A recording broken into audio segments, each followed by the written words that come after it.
Hello दोस्तों, नमस्कार। SMKC channel में मैं आप सभी लोगों का दिल से बहुत बहुत स्वागत करता हूं। दोस्तों, इस वीडियो में हम लोग बात करने वाले 4 स्टॉक से रिलेटेड, यस दोस्तों, जिसको हम लोग H2B2 करके भी पहचानते हैं, जो कि मैंने आप लोगों को स्क्रीन के ऊपर ऑलरेडी बता दिए हैं। मैं बात कर रहा हूँ HDFC bank, HDFC limited, Bajaj finance and Bajaj Finserv. ये 4 स्टॉक से रिलेटेड बहुत सारे लोगों ने कमेंट सेक्शन में रिक्वेस्ट बहुत टाइम से कर रहे थे, क्या इनमें एग्जिट हो जाना चाहिए क्योंकि स्टॉक्स कंसिस्टेंटली गिर रहे हैं, हम लोगों को लॉस हो रहा है। सो इसी से रिलेटेड ये वीडियो है। वापस कह रहा हूँ, मेरे जो ओपिनियन है वो मैं आपके सामने रखूँगा। अगर अच्छे लगे तो ज़रूर फॉलो कर सकते हो, चाहो तो आप इसको इग्नोर भी कर सकते हो। तो चलिए दोस्तों, वीडियो को स्टार्ट कर लेते हैं। बट उससे पहले 2 इंपॉर्टेंट बात बताना चाहूँगा, जैसे कि आज के दिन आप लोग देख सकते हैं 2 वीडियोस मैंने अपलोड कर दिए। एक लेटेस्ट वीडियो आरबीआई से रिलेटेड है एंड एक सेकंड वीडियो, मतलब जो पहला मैंने अपलोड किया था। ये दोनों में से अगर आप तक कोई भी वीडियो नहीं पहुंचा होगा तो नीचे डिस्क्रिप्शन बॉक्स में लिंक प्रोवाइड कर रहा हूँ, आप लोग वहाँ पे चेकआउट उसको कर सकते हो। उसी के साथ साथ दोस्तों, आप सभी लोगों को पता है मेरा दूसरा चैनल है स्टॉक मार्केट का क्लासेस करके, तो इसके ऊपर इस टॉपिक के ऊपर कल वीडियो आने वाला है। बहुत ही ज़बरदस्त वीडियो कल सुबह 10:30 बजे आप लोगों को मिलेगा। तो ऊपर आई बटन पे चैनल को सब्सक्राइब करके रख लेना, बेल आइकन के ऊपर भी हिट करके रख लेना। तो बहुत ही इंपॉर्टेंट ये टॉपिक आने वाला है, जो कि आप देख सकते हैं लॉकडाउन के बाद बड़ी मंदी आएगी, फिर भी ये 5 बिजनेस बहुत ज़्यादा पैसा कमाएंगे। सो इनके स्टॉक्स में भी अगर आप पैसा लगा दोगे या फिर आप ये खुद बिजनेस भी करना चाहते हो तो आप अच्छे खासे रिटर्न्स यहाँ पे कमा सकते हो। तो कल सुबह 10:30 बजे ज़रूर उस चैनल के ऊपर वो वीडियो आएगा, उसको ज़रूर देख लेना। तो चलिए दोस्तों, इस वीडियो को कंटिन्यू फिलहाल कर लेते हैं। सो दोस्तों, बहुत सारे लोग यहाँ पे पैनिक में एंड यूजुअली रिटेल निवेशक मैं समझ सकता हूँ कि रिटेल निवेशकों के अंदर क्या चलता है, क्योंकि कभी भी अपनी जो बाइंग प्राइस होती है उसके नीचे कभी भी स्टॉक चला जाता है, चाहे वो 1 या 2 रुपये भी चला जाए, तो उसके बाद थोड़ी सी दिल में हलचलें होना शुरू हो जाती है। एंड फिलहाल का माहौल मार्केट का इतना ख़राब है कि बहुत सारे लोग 100 पॉइंट्स, 200 पॉइंट, उससे भी ज़्यादा 500 पॉइंट की गिरावट में यहाँ पे बैठे हुए हैं। तो सबसे पहले मैं आप लोगों को शुरुआत में ही बता देना चाहता हूँ दोस्तों, अगर आपके पास H2B2 वाले स्टॉक है ना, तो आप लोगों ने डरने की ज़रूरत नहीं है। स्टॉक मार्केट में अगर आए हो तो ये चीज़ें हमेशा होती रहेगी। स्टॉक ऊपर नीचे चलते हैं, ये स्टॉक मार्केट जैसे जीवन में अच्छी बातें भी होती, बुरी बातें होती, वैसे स्टॉक मार्केट ऊपर नीचे चलता ही है। कोई भी स्टॉक ऐसा नहीं है, कितना भी फंडामेंटल स्ट्रॉन्ग निकाल के देख लेना, वो गिरता ही गिरता है। बट हम लोग इनमें निवेश क्यों करते हैं? क्योंकि वो स्टॉक जब कम करेंगे तब अच्छे खासे रिटर्न के साथ आप लोगों को वो कम करके दे सकेंगे। तो चलिए दोस्तों, सबसे पहले मैंने आप लोगों को कहा कि डरना नहीं है, कि अगर आपको H2B2 के साथ हो, गिरावट तो ज़रूर रहेगी। बट अगर मैं बात करूं HDFC बैंक, सबसे पहले H2B2 की बात करते तो HDFC बैंक ज़रूर नीचे है। आज के दिन की भी बात करें तो लगभग 2% की गिरावट है।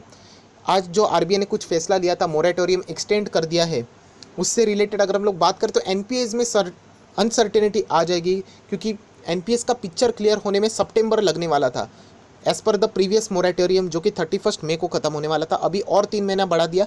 तो पूरी एनपीए की कहानी समझने के लिए 31 मार्च 2021 आ सकता है, ऐसे एनालिसिस यहाँ पे बता रहे। सो ये अच्छा डेटा नहीं है, जिसके वजह से हम लोग को फाइनेंशियल सेक्टर में बहुत अफरा तफरी देखने को मिल रही है। बट अगर मैं बात करूँ HDFC बैंक की, क्या बैंक खराब है? बिल्कुल भी नहीं दोस्तों। सिचुएशन को समझो, मैंने बार बार आप लोगों को एक समझाया है एग्जाम्पल, कि आप अगर किसी एग्ज़ाम में जाते हो एंड एग्ज़ाम में सिर्फ अगर आपका पेपर खराब गया एंड बाकी लोगों के मार्क्स बहुत ही अच्छे आए हैं, तो हम लोग कह सकते हैं कि आप में ही कोई कमी है। बट अगर हर किसी के मार्क्स अगर कम आते हैं, हर किसी को प्रॉब्लम है, हर कोई फेल हो रहा है आपके साथ, तो कुछ ना कुछ उस पेपर में भी गड़बड़ी थी। तो ये एग्जाम्पल क्यों दे रहा हूँ? कि फिलहाल की सिचुएशन को रिलेट करने के लिए। अगर हम लोग HDFC बैंक की बात करें, गिरावट तो ज़रूर हुई है, इसमें कोई बताने की ज़रूरत ही नहीं है, बहुत ही शानदार गिरावट हो चुकी है। बट क्या सिर्फ और सिर्फ HDFC बैंक में हुई है? क्या बाकी की बैंक्स क्या 52 एक हाई पे चल रहे, बहुत ही तेज़ रफ्तार से दौड़ रहे, पॉजिटिव रिटर्न दे रहे? तो ऐसा बिल्कुल भी नहीं है। तो यही बताना चाहता हूँ, HDFC बैंक बहुत ही फंडामेंटल स्ट्रॉन्ग है। एंड इसका एक बहुत ही बेस्ट एग्जांपल मैं आप लोगों को देना चाहता हूँ। जिनके पास भी HDFC बैंक है, आप लोग देख सकते हैं ये क्या है। ये है टॉप 100 कंपनी स्टॉक मार्केट की, as per the market capitalization rank के हिसाब से मैंने आपके सामने ओपन कर दिए। HDFC बैंक बहुत ज़्यादा गिर चुका है, बहुत मतलब बहुत ज़्यादा गिर चुका है। बट स्टिल अगर हम लोग यहाँ पे देख लेते हैं, रैंक 1 2 3 4 कौन सी कंपनी है? रैंक 4 पे आज भी HDFC बैंक ही है। पूरा मार्केट ही प्रेशर में। ये मत समझ लेना कि सिर्फ आप HDFC बैंक में पैसा डाल रहे हो। जिन्होंने यहाँ पे ये भी कंपनी में पैसा डाला है ना, TCS हो, HUL हो, उसी के साथ साथ इन्फोसिस हो, HDFC हो, ITC हो, कोटक महिंद्रा बैंक हो, ICICI बैंक हो, नेस्ले हो, सारे में चीज़ों में यहाँ पे प्रेशर देखने को मिल रहा है। सो आप अकेले नहीं चल रहे हो, ये बार बार आप लोगों को समझना है। तो अगर आपको सिर्फ गिरावट देख के अगर आप एग्जिट करोगे मार्केट में, तो मार्केट आपके लिए बना ही नहीं है। मार्केट की गिरावट आपको समझ में आनी चाहिए। क्या गिरावट सिर्फ आपके स्टॉक में आ रही है? तो बिल्कुल भी नहीं। पूरा मार्केट बैंकिंग सेक्टर में यहाँ पे अफरा तफरी है। एंड उसके बावजूद ये स्टॉक आज भी रैंक नंबर 4 पे कारोबार कर रहा है। सो आप अंदाज़ा लगा सकते हो कि कंपनी ख़राब नहीं है, आप अच्छी खासी कंपनी को एग्जिट कर दोगे, वो भी लॉस में। तो बाय ऑन डिप्स की स्ट्रैटेजी आप लोगों ने सुनी होगी, हर डिप में आप 100 के गैप्स में खरीद सकते हो, आपके पास पैसा कम है तो 200 के गैप में खरीद सकते हो, अगर आप एग्रेसिवली बाय करना चाहते हो तो 50 के गैप में। ये गैप क्या होता है, मतलब अभी ये शेयर 842 पे चल रहा है, इसके बाद मैं खरीदूंगा 800 पे, उसके बाद 750 पे, 700 पे, हर वक्त खरीदते रहने का 50-50, क्योंकि ये कंपनी बर्बाद नहीं हो सकती कभी। HDFC बैंक अगर बंद हो गया तो बहुत बड़ा प्रॉब्लम हो जाएगा इंडिया में, इतना पैसा है उनके पास और बहुत सारे लोगों का पैसा है। सो इसीलिए मैं आप लोगों को बताना चाहता हूँ कि अगर आपके पास HDFC बैंक है तो बहुत ही अच्छी खासी बैंक आपने सिलेक्ट की है, कोई टेंशन की बात नहीं है, ये बार बार मैं आप लोगों को बताना चाहूँगा।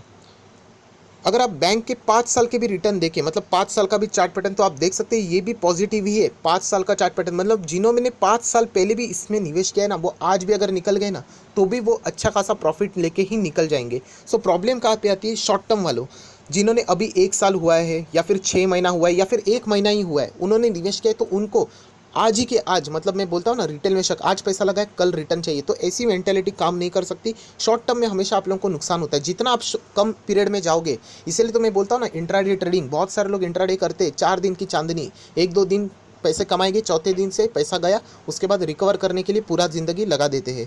तो जितना आप मार्केट में अपना पीरियड शॉर्ट कर दोगे ना, उतना ही आप लोगों को नुकसान के चांसेस बढ़ जाते हैं। एंड लॉन्ग पीरियड वालों के लिए कभी भी नुकसान के चांसेस है ही नहीं, अगर आप अच्छे शेयर सिलेक्ट करते हो। सो HDFC बैंक से रिलेटेड यही कहना चाहूँगा, आपने अच्छा शेयर सिलेक्ट किया है, कोई टेंशन की बात नहीं, आप बाय ऑन डिप्स की स्ट्रैटेजी अप्लाई कर सकते हो। आप किसी को भी पूछ लेना कि कोई आपको HDFC बैंक से एग्जिट की सलाह तो बिल्कुल भी नहीं देगा, क्योंकि ये फंडामेंटली बहुत ही स्ट्रॉन्ग बैंक है। और दोस्तों याद रखना, मार्केट लीडर के साथ चलने का, जब भी मार्केट ऐसे क्रैश होता है ना, तो उसके लीडर के साथ चलोगे ना तो कोई टेंशन की बात नहीं। सो रैंक 4 वाली बैंक है स्टॉक मार्केट की, अगर हम लोग बात करें तो शेयर, एंड अपने ही प्राइवेट सेक्टर की रैंक फर्स्ट नंबर पे है। सो आप समझ सकते हो कि बाकी बैंक्स की क्या हालत हो गई होगी, अगर HDFC गिर रहा है सो बाकी बैंक्स की क्या हालत होगी। एंड यही खासियत है दोस्तों कि अब ये गिरेगा ना तो इसमें कमबैक करने की ताकत बहुत है, निफ्टी 50 का स्टॉक है। सो ये कमबैक करेगा तो वो भी उतनी ही तेज़ी से करेगा। सिर्फ एक ही चीज़ वो मांगते हैं कि आपको मुझे वक्त देना पड़ेगा, टाइम देना पड़ेगा, फिलहाल की सिचुएशन आप लोगों को देखनी पड़ेगी, उसके बाद ये अच्छे खासे रिटर्न आपको ज़रूर दे पाएगी। सो दोस्तों HDFC बैंक से रिलेटेड बातें को क्लोज करने से पहले यही कहना चाहूँगा, अगर आप लोग यहाँ पे 2008 के मंदी में भी देखोगे, बैंक 50% डाउन था, कितना 50% डाउन क्रैश हुआ था, उससे भी ज़्यादा। क्या बैंक खत्म हुई? नहीं हुई। क्यों? क्योंकि ये फंडामेंटली स्ट्रांग है। तभी फाइनेंशियल क्राइसिस हर सेक्टर में आया हुआ था, तो उसके बाद वक्त तो ज़रूर लगा, बट आज हम लोग देख सकते हैं बैंक यहाँ पे टॉप पे आ चुकी है। सो आप लोगों ने सिर्फ पेशेंस के साथ होल्ड करना चाहिए, बाय ऑन डिप्स की स्ट्रैटेजी अप्लाई करनी चाहिए। कमबैक जब होगा तो HDFC बैंक आपको अच्छे खासे रिटर्न ज़रूर कमा के दे सकता है। सो उसी के साथ साथ और एक बैंक के साथ अगर हम लोग बात करें, NBFC सेक्टर की दिग्गज कंपनी HDFC ग्रुप की HDFC लिमिटेड, इस कंपनी में भी जिन लोगों ने निवेश किया, मैं वापस कर रहा हूँ, कोई टेंशन की बात नहीं है। 2,500 पे ये स्टॉक चलता था, अभी लगभग 1,000 रुपया सस्ता मिल रहा है। अभी भी आपने नहीं खरीदा है तो बाय ऑन डिप्स की स्ट्रैटेजी लगा के 1500, 1400, 1300, 1200, 1000 आप लोग हर डिप में यहाँ पे खरीदारी कर सकते, कोई टेंशन की बात नहीं। याद रखना, चाइना की भी अगर हम लोग यहाँ पे इन्वेस्टिगेशन करें तो चाइना की भी एक बैंक ने 1% तक का स्टेक HDFC बैंक में खरीदा है। तो क्यों खरीदा है? HDFC में खरीदा है, लिमिटेड में खरीदा है। क्यों खरीदा है? उनको भी पता है कि कंपनी में दम है। हाँ, फिलहाल की सिचुएशन को हम लोग इग्नोर नहीं कर सकते, फटका तो ज़रूर लगेगा, बट लॉन्ग टर्म के लिए ये भी कंपनी, अगर आप देखोगे मैक्सिमम चार्ट पैटर्न ओपन करके, तो 2008 में भी मैं आप लोगों को एग्जैक्टली तो बता पाऊंगा यहाँ पे कितना गिरावट था। तो रफली हम लोग यहाँ पे कह सकते हैं, आप देख सकते हैं 57% डाउन था कभी 2008 में। तो ये मैं क्यों बता रहा हूँ, ऐसे सिचुएशन हमेशा आए हुए हैं स्टॉक मार्केट में, शायद से आप लोगों ने फर्स्ट टाइम देखे, इसलिए ये पैनिक ज़रूर हो रहा है। हम लोग निगलेक्ट नहीं कर सकते, इस वक्त का बहुत भी एक्सट्रीम भी है, बट ये ज़रूर कह सकते कि ये फंडामेंटल स्ट्रॉन्ग कंपनी, जब ये यहाँ पे गिरी थी तो कमबैक कर सकती, तो इस वक्त भी ये कमबैक ज़रूर करेगी जब सारी सिचुएशन नॉर्मल हो जाएगी। सो HDFC जो NBFC सेक्टर की दिग्गज कंपनी है, तो इस कंपनी को भी आप लोगों ने नहीं छोड़ना है। अगर आपके पोर्टफोलियो में लॉस में नहीं निकलना है, अगर आपने हाई लेवल पे खरीदा है 2,000, 2,500, तो आप लोग एवरेज भी कर सकते हो, कोई टेंशन की बात नहीं, क्योंकि ये अच्छा स्टॉक है दोस्तों। एंड इसका भी अगर आप रैंकिंग देखोगे तो मैं आप लोगों को दिखाना चाहूँगा थोड़ा सा, तो आप लोग यहाँ पे पढ़ सकते हो रैंक 5th, 6th, 7th, देखिए 7th नंबर की कंपनी एंड NBFC सेक्टर की रैंक 1 कंपनी, आप ऐसा भी बोल सकते हो। सो ये कंपनी ख़राब नहीं है, सिचुएशन को समझना चाहिए आप लोगों ने। कल अगर ये स्टॉक अगर 100 तक भी आ जाता है तो आप अंदाज़ा लगा सकते हो कि इसके कॉम्पिटिटर की क्या हालत होगी, क्योंकि ये तो टॉप लीडिंग कंपनी है। सो यही बताना चाहता हूँ कि ऐसी कंपनी में अगर आपने शेयर खरीदा है तो कोई टेंशन की बात नहीं है, आपको पास सिर्फ एक ही चीज़ होनी चाहिए, वो है patience, long buy on dips की स्ट्रैटेजी इस्तेमाल करना एंड लॉन्ग टर्म के लिए इसको छोड़ देना, आप अच्छे खासे रिटर्न ज़रूर कमा पाओगे। सो HDFC बैंक के साथ साथ HDFC लिमिटेड, ये दोनों कंपनी बहुत गजब के, आप चाहो तो इनमें अपनी किस्मत ज़रूर आजमा सकते हो। उसके बाद बजाज फाइनेंस, यस दोस्तों, बजाज फाइनेंस क्या ख़राब कंपनी है? बिल्कुल भी नहीं दोस्तों, ज़बरदस्त कंपनी है। सबसे तेज़ रिटर्न देने वाली NBFC बजाज फाइनेंस ही है। बट फिलहाल की सिचुएशन आप सभी लोगों को पता है। तो उस सिचुएशन की अगर हम लोग बात करें तो ये सिचुएशन इससे पहले भी आई थी। आप लोग देख सकते, चार्ट पैटर्न देख लेना, क्या गजब का चार्ट पैटर्न है। सो 2008 में भी इस कंपनी में हम लोग को गिरावट देखने को मिली थी। तो सर कितनी गिरावट थी आप ही देख लेना, 2007 और 8 80% ये स्टॉक गिर चुका था। 80%, सोच लेना, 80% गिरा था। बट क्या स्टॉक खत्म हुआ? याद रखना ये फॉर्मूला, बड़े कंपनीज खत्म नहीं होते, वो प्रेशर झेलने लायक उनके पास उतना पैसा होता है। छोटे कंपनियां, मिड कैप, स्मॉल कैप, कितने सारे तबाह हो जाएंगे आपको पता भी नहीं चलेगा। बट लार्ज कैप कंपनियां जिनका बिजनेस मॉडल अच्छा है वो ज़रूर टिकते हैं। आपको प्रेशर में ज़रूर देखने को मिलेगा। बहुत सारे लोग पूछते हैं सर क्या ये 1000 तक आ सकता है? अगर मार्केट क्रैश हुआ तो ज़रूर आ सकता है।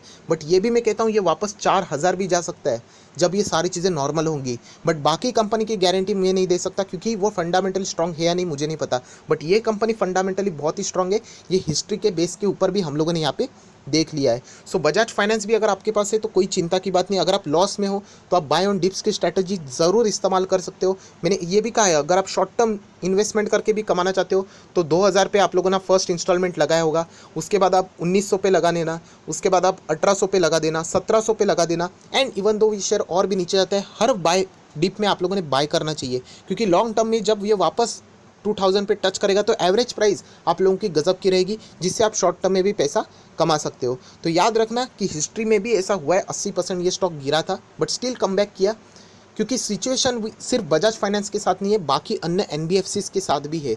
तो ये भी बात आप लोगों ने पकड़ लेनी चाहिए। तो इसीलिए कह रहा हूँ बजाज फाइनेंस अगर आपके पास है तो आपने अच्छा स्टॉक सिलेक्ट किया है। मैंने 4000 पे खरीदा है, क्या एग्जिट कर दूँ? बिल्कुल नहीं।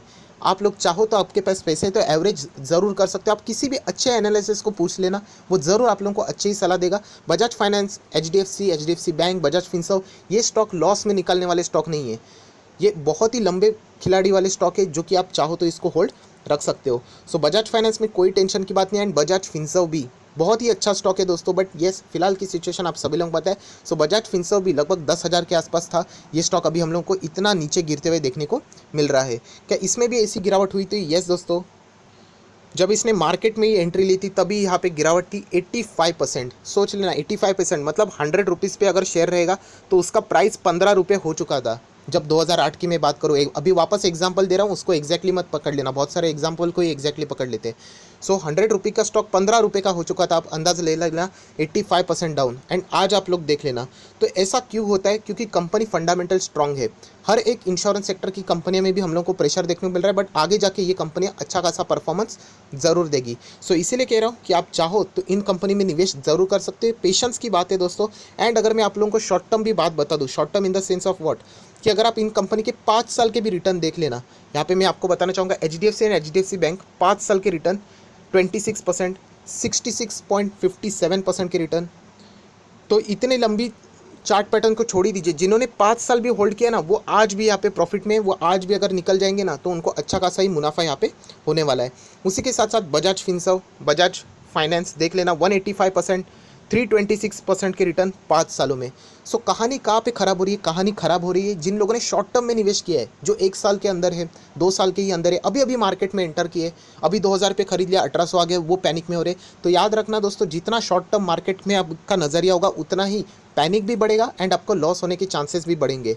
तो याद रखना, लॉन्ग टर्म निवेशक अगर आप बनते हो तो आपको अच्छा खासा मुनाफा ज़रूर होगा, सिर्फ वक्त देने का इंतजार है। आप देख सकते हो आपके सामने ये सारी चीज़ें मैंने ओपन की है। ये वही स्टॉक है जो 2008 के मंदी में भी 85%, 75% गिर चुके थे बट उन्होंने कमबैक इसलिए किया क्योंकि ये फंडामेंटली स्ट्रांग है। एंड इसीलिए म्यूचुअल फंड भी इन कंपनीज़ में पैसा लगाती है, H2B2 में। क्यों? क्योंकि उनको भी पता है ये स्ट्रांग है कंपनियाँ। वक्त ज़रूर लग सकता है बट नुकसान होने के चांसेस यहाँ पे बच जाते हैं। सो इसीलिए कहना चाहूँगा वीडियो को क्लोज करने से पहले दोस्तों कि H2B2 जो मैंने स्टॉक अभी आप लोगों को बताए, ये बहुत ही अच्छे स्टॉक है। यहाँ पे लॉस में तो निकालना नहीं चाहिए। ऑलरेडी अगर आपके पास है तो होल्ड कीजिए। एवरेज करना चाहते हो तो यस बिंदास कर लीजिए, बहुत ही अच्छा खासा नीचे आ चुके हैं बट एक प्रॉमिस करना पड़ेगा कि आपको वक्त देना पड़ेगा। आज पैसा लगा रहे हो, कल वापस अगर 50% हाफ हो गए तो डरने का नहीं है, टाइम वक्त लगेगा, बट यस ये अच्छे खासे रिटर्न आपको ज़रूर दे सकते हैं। एंड वीडियो को क्लोज करने से पहले एक इंपॉर्टेंट डिस्क्लेमर देना चाहूँगा, ये सारी चीज़ें मैंने अपने पॉइंट ऑफ व्यू से बोली है, ये मेरी स्टडी है, मैं गलत जा सकता हूँ, मैं भी इंसान हूँ, इससे पहले मैं बहुत बार गलत जा चुका हूँ। सो आपका दिल क्या कहता है, आपकी स्टडी क्या करती है, ये भी इंपॉर्टेंट है। आप चाहो तो मुझे फॉलो कर सकते हो, आप चाहो तो कंप्लीटली मुझे इग्नोर भी कर सकते हो। तो ज़रूर कमेंट सेक्शन में बता देना दोस्तों, आपको का विचार क्या है H2B2 स्टॉक से रिलेटेड। अगर आपके पास है तो आप होल्ड करेंगे या नहीं करेंगे, आप एग्जिट करना चाहते हैं तो उसके पीछे की वजह क्या है, ये सारी चीज़ें आप नीचे बता देना, तो बाकी लोगों को भी चीज़ें समझ में आ जाएगी। So that's it, thank you very much दोस्तों, we will be meeting in our next video, तब तक के लिए बाय बाय।